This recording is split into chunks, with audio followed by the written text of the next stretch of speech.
Hey everybody, Yankee here. Today I want to take a couple of minutes and talk about something I was asked about in my live chat the other night. One of my viewers asked me, how is it you can talk smack about these calibers, these certain calibers like 9mm and 5.7 by 28, and tell people don't carry them because they're inferior? How can you do that and then buy guns chambered in them? Isn't that hypocritical? Well, first off, I want to address one thing. I never tell anybody not to carry anything. If it's something you want to carry, especially if it's the only thing you will carry it. Just carrying something is half the battle. The fact that you're carrying a little 25 ACP pocket pistol makes you ahead of probably 90% of the people you're going to run into on a daily basis. So carry it if that's what you want to carry and if it's what you will carry. I'm not going to tell you not to carry anything, but I will point out flaws in your logic if you choose a caliber that is inferior when it comes to completing the tasks you want that caliber to complete. And I'll go more into that here in a second, but first I want to remind everyone that this is November, so we are raising money for Toy Guns for Tots. So if you have not donated yet, please use the link in the upper corner to go over and donate to Toy Guns for Tots. We are quite a bit behind where we were this time last year. We need to make up quite a bit of money in the next 5 days because you only have until noon on December 2nd to donate because that's when I'm going to go do the shopping. So, because I have to have it turned in by the 3rd. So go over to my website, like I said, link in the upper corner, and donate. You can either donate directly through PayPal, and for every $20 you donate, you will receive one entry into the big black Glock giveaway, the big old black Glock giveaway at the end of the fundraiser. Or you can buy merch and all the profits will go to Toy Guns for Tots. Any merch you buy, the profits go to Toy Guns for Tots. Now there are some items in the merchandise that you can buy and also get an entry into the drawing. That's the items that have this design on it right here, or one of the ornaments. There's 2 ornaments. Both of them get you a entry into the drawing, but only one of them has this design on it. And the ornaments are great to give to someone as a gift. It's kind of like here, look, because of you, in honor of you, a kid got a toy on Christmas that he wouldn't have otherwise gotten because the major charities that deal with these at-risk and in-need children don't deal in toy guns. They think it's too violent. So we can take up the slack, and you can give them a little gift like the ornament or a t-shirt that has this logo on it, and they know that in their name a child got a happy Christmas. So go over, either donate directly or buy some merchandise. There's a link, like I said, to my website and the Toy Guns for Tots store in the upper corner of this video. With that being said, let's move on here. What I'm saying when I tell you certain rounds are inferior is I'm saying they might not do what you want them to do.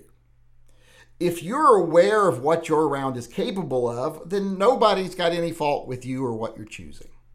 If your main goal is, hey, I want to be able to hit something at 130 yards, so I want my bullet to be able to travel far and flat so I don't have to adjust, well, then something like a 5.7 by 28 might work for you. And if your main concern is 2-legged targets, yeah, it might work for you. And therefore, that might be a good round because you're aware of its abilities and its limitations. And you're choosing that round based on what you want it to be able to do. Now, if you're wanting to take down a bear in case you get attacked, like you live out in the country like me, not a good choice. You might want to choose something more like a 44 Magnum or a 454 Casull. Just a better choice because it'll do what you want it to do, whereas that 5.7 or 9mm probably won't, especially not at distance. So that's things you have to take into consideration. Now, sometimes I say 38 special is very weak, and some people are like, whoa, I can't use a 38 special then? No, you can carry 38 special just fine. Just understand the limitations of that round. Let's say you're at a mall, and there's a mass murderer comes in and starts shooting people. Well, you're not going to want to engage him face-to-face, especially not at any distance, with that 38 special. You're at a severe disadvantage. However, if you've got a shot from close range and can shoot him in the back of the head or in the spine, well, that gun's going to do fine because it's capable of that. It's just not a gun I would choose for a long-range, face-to-face confrontation with someone armed with, say, a rifle. Wouldn't be my first choice. That's when the FN57 would come more to use. It would be better at that. Just like if your main concern is, say, hey, I'm outdoors a lot in crowds of people, and I'm afraid someone's going to rent a U-Haul truck and run us over, because that happens. If that's what you personally want to be prepared for, well, then don't choose rounds that have weak barrier penetration. They're just not good at it. Definitely don't choose a 9mm. And if you do choose to carry 9mm, sidestep the truck, shoot through the side window, which is less durable. Don't stand in front and try to shoot through the windshield. If you only get 1 or 2 shots off, chances are you're not even going to penetrate. If you've got something like a 10mm or a good bonded 40, well, then take that shot through the windshield, because that round is capable of that. It'll penetrate windshields, doors much better. And like I said, if your only concern is, hey, I'm walking along and someone jumps out of the bushes with a knife and says, give me your money, well, then I don't care if you got a 32. Your 32 is more than capable of dealing with that. Your 38 special, your 9mm. All of those are capable of doing that. But that doesn't mean all rounds, like I said, are equal, because some rounds can do all of that and more, and some can do that but not the other. You know what I mean? It's hard for a round to be too powerful. It's hard for a round to be capable of doing too much or too capable. Legally, there's already precedent in saying that no, they can't get you on the caliber you choose, because a deadly caliber is a deadly caliber, period. You can die from a 22. So that has been taken care of by the courts in recent years, so you don't have to worry about that. And as far as worrying about over-penetration, that's garbage. There's not really a handgun round out there that is that dangerous after it penetrates a body, that even will penetrate a body fully. So I wouldn't be worrying about that. Plus, like I say, you're always far more likely to harm somebody else if you miss, which you're far more likely to do than over-penetrate a target. So if you're paralyzed by the fear of over-penetration, you should definitely be paralyzed by the fear of shooting, period. So that's kind of a ridiculous argument.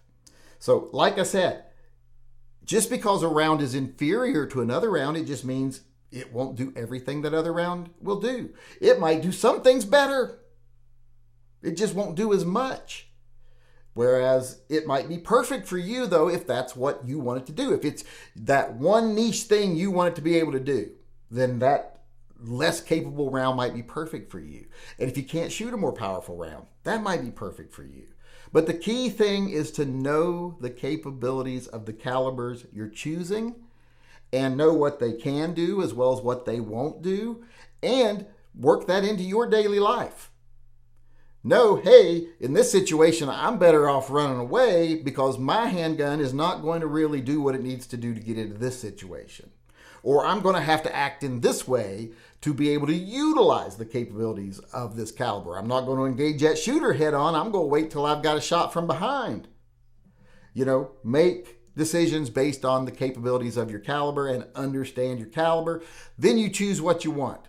But here's the thing, if you choose a caliber that's not as capable as other calibers, that's on you.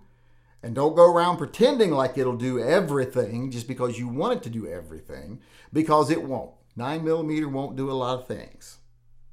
So just keep that in mind. Know the limitations of your round. Know what you want it for. Know how to use it to the best of its capabilities. And then it really doesn't matter what round you choose. Doesn't matter to me. I couldn't care less what you choose. But it only matters to you. And if you, like I said, if you follow those steps, you'll probably be pretty well off, because not only will you be protected for the circumstances you want to be protected for, you will know that in certain circumstances, the better part of valor is to run away if your caliber can't do the job. Hey everybody, please don't forget that this is November, which means we are doing Toy Guns for Tots 2023 throughout the entire month.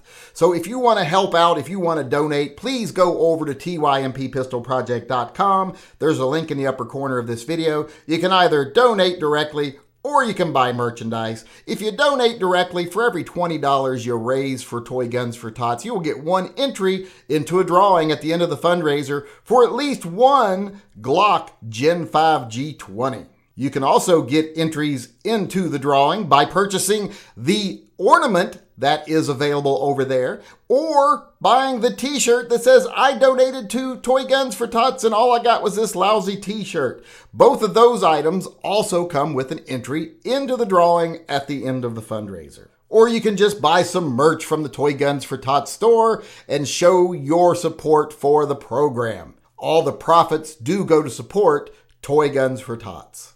Also remember that we are still doing TYMP, the Yankee Marshall Pistol Project. If you feel that you could benefit from it, go over to that same link up in the corner, tympistolproject.com, and register. If you have no need to benefit from TYMP, but you would like to support it, go on over and buy any general merchandise that is not Toy Guns for Tots merchandise, and all those proceeds will go to fund TYMP. There are new designs over there all the time. I try to add at least one design every week so people have choices. So go on over, pick up some merch, and support the Yankee Marshall Posse Pistol Project.